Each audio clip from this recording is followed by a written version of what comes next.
सुखदेव जी कहते हैं राजन, इसके बाद मैं जो आपको कथा सुनाने जा रहा हूं बड़ी प्यारी श्रीमद् भागवत महापुराण के प्राण है रास पंचाध्याय की कथा, महारास।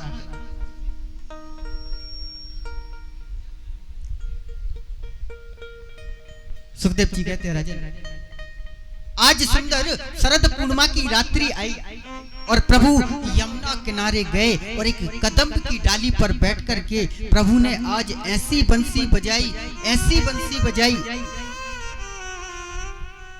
कि जिस गोपी के कान में बंसी की धुन सुनाई दी वह अपनी सुध बुध भूल गई और यमुना किनारे दौड़ पड़ी।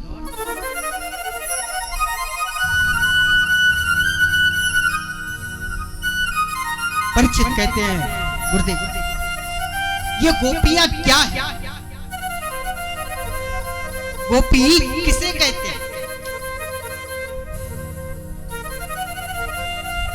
गा का अर्थ होता है इंद्रिया और पी का अर्थ होता है पीना। जो अपनी प्रत्येक इंद्रिय से कृष्ण रस का पान करे वो गोपी है। आज ऐसी बंसी बजाई, ऐसी बंसी बजाई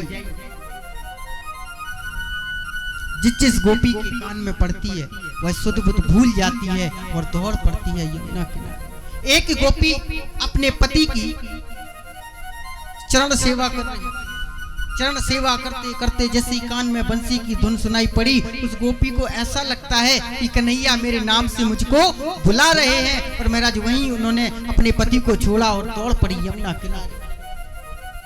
एक पति, एक गोपी जिसका 4 महीने का बालक है, अपने बालक को दूध पिला रहे।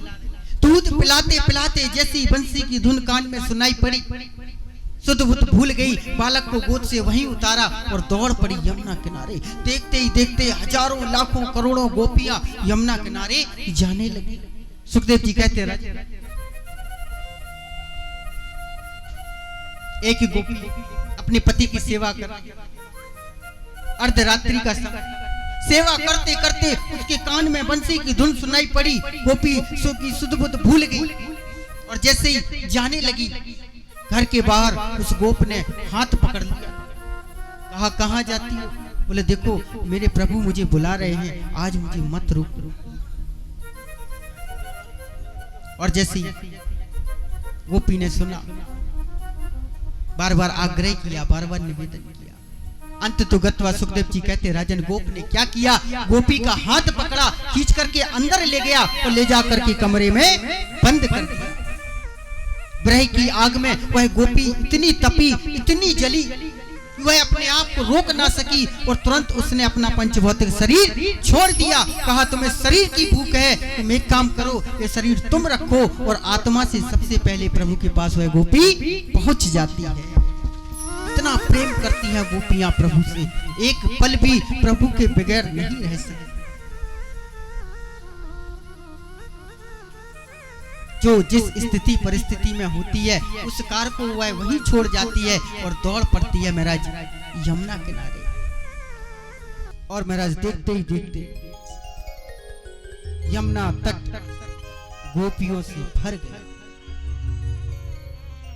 प्रभु कदम की डाली से नीचे उतर करके आए और गोपियों को प्रणाम किया, गोपियों का स्वागत। स्वागतम वो महाभांग प्रियम किम कारवाणिवम ब्रजस्यानामयं कच्चिद् भूतागमनं कारणम। स्वागतम वो महाभांग, स्वागत किया प्रभु ने गोपियों का और आने का कारण पूछा।